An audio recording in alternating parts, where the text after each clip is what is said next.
Good morning, people. It was sunny about 5 minutes ago, but I just want to have a blog about what's happening and your feedback. First of all, just have a look at all these car parks, and 90% of them in our new plan are going to be removed. 90% of them. And this is all along our state highway corridors. So this is Devon Street, this is a state highway corridor, and they're doing quite a few things here. They're removing 90% of the car parks, and they are also allowing bus lanes. So because they're removing the car parks and putting cycleways there, the bus lanes are going to be also removed, and the buses are actually going to be just parked in the middle of the road. So if you're behind a bus, you have to stop and wait for that bus to pick up its people before you can go. So as you know, that's going to hold up. If you're behind a bus going to work, chances are you'll be stuck behind that bus and have to wait every time it stops in the middle of the road, so it's not pulling over. You know, so it could add another 10 minutes to your trip. What's quite funny, we got told about 6 months ago that they're doing this plan, and it's they're getting free money from the government to do it.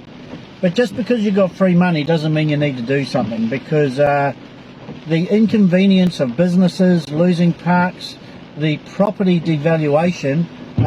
Sure, a property doesn't own a park outside their house, but it certainly adds value to the property. So if parks are being taken away, that's going to depreciate your house value. Oh, it's really pushing down now. And just for instance, we got told there are around about 500 car parks missing, or going to lose. So all these car parks along here, they're going to be turned into cycleways. Areas like this that you know, not many people use them at times, but in school pick up and drop off, that's when they get used. And so I don't know how they're going to, you know, cars are going to pick up their kids and all that sort of thing. They say, oh no, it's going to encourage everyone to bike, but as you say, it was sunny 5 minutes ago. Are you going to bike in weather like this now? No, you're not. And that's it, because if there's any hint of rain or any indication of rain on your trip, I'd quite gladly bike. I mean, I've got a nice bike, quite gladly bike everywhere, but I'm not going to get stuck in rain like this, so I'll take a car if there's any hint of rain. The other thing too,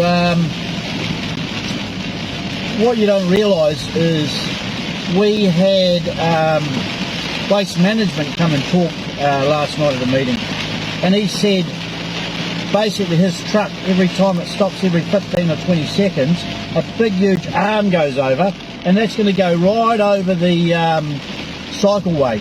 Can you imagine some kid with his head down biking in the rain, or even just with his head down, because kids, unfortunately, they don't know the road rules because they don't drive cars, not aware of people around them. He's going to go slap bang in the middle of a big huge steel arm that picks up these bins.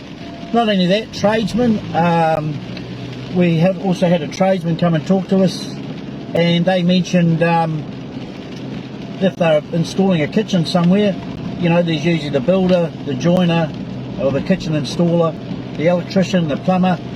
Some of these people are going to have to park 100 metres away from the residential house, because they're getting rid of all these parks outside houses. Do you think that's a good thing? I don't think it is. And the reality is, all the inconvenience of the businesses, you know, if you put a dollar value on that, and also put a dollar value of the inconvenience of not having parks outside your house and the loss of value to your property to it, it's actually more than 17 million in its first year.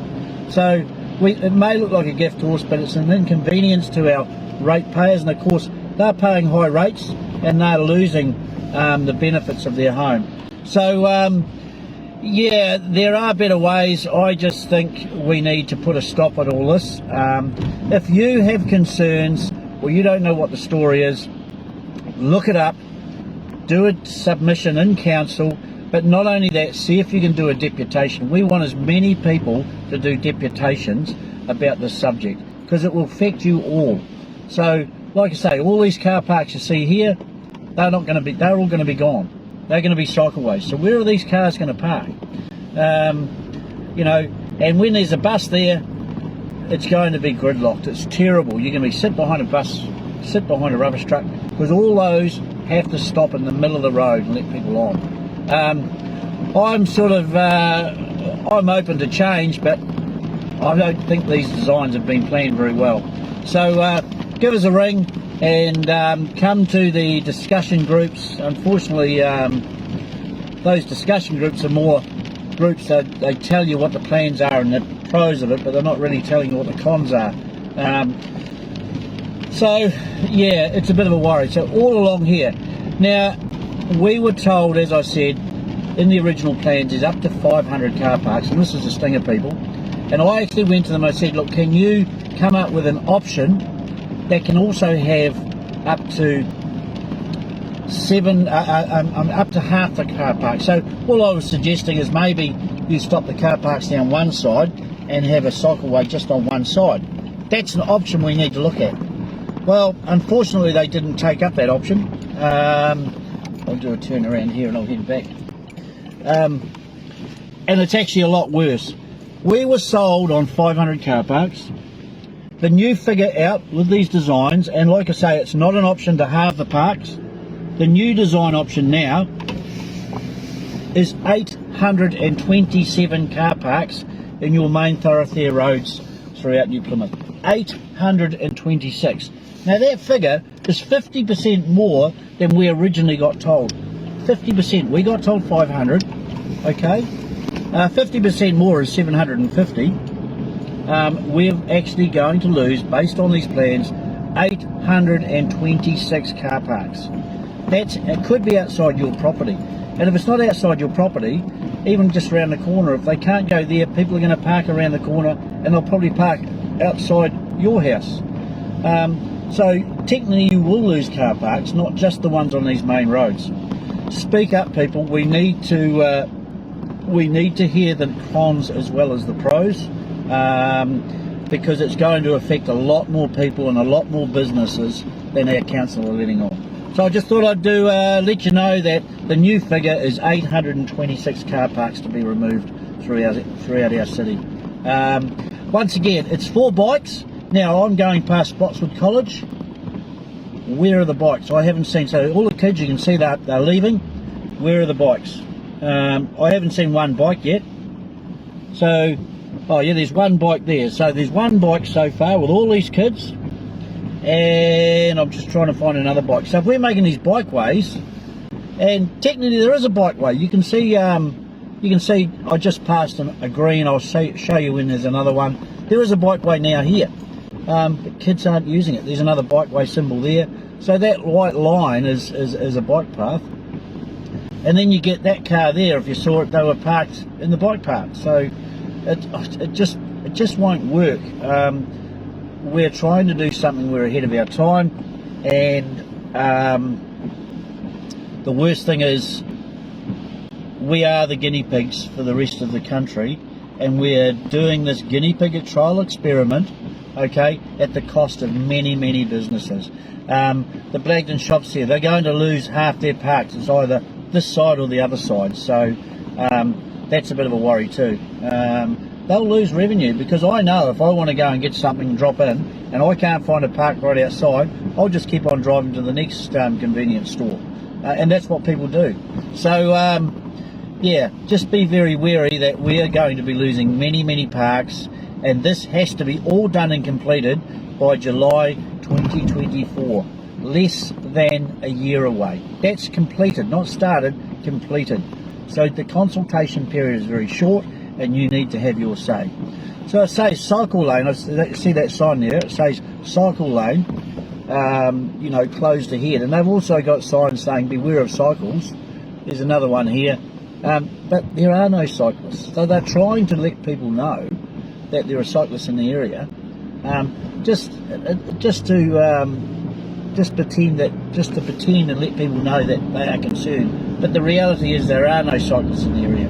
So what are we spending this money taking out car parks and putting the inconvenience on businesses and residential properties if we haven't got an issue?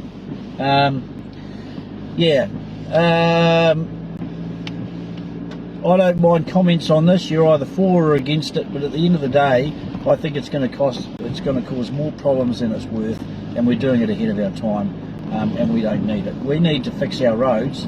We don't need cycleways on them. We just need to fix our roads with our potholes for a start. A good example up at the Huatoki shops there. Okay, the planners went and did all that, and it's just dead now. They haven't got anything. So they make mistakes. They've admitted they make mistakes. I personally think this is a mistake, but it's 100 times bigger, and we're letting them go ahead with parking buses in the middle of the road, rubbish trucks in the middle of the road, ambulances can't pass. I just don't agree with it. Okay, hey, have a good day, everyone. Well, this was only going to be a 5-minute blog, but it ended up being a 10-minute blog, so I hope you're still here. But yeah, speak up against it, because if you don't, it'll happen, and we need to hear your views. Thank you. Bye.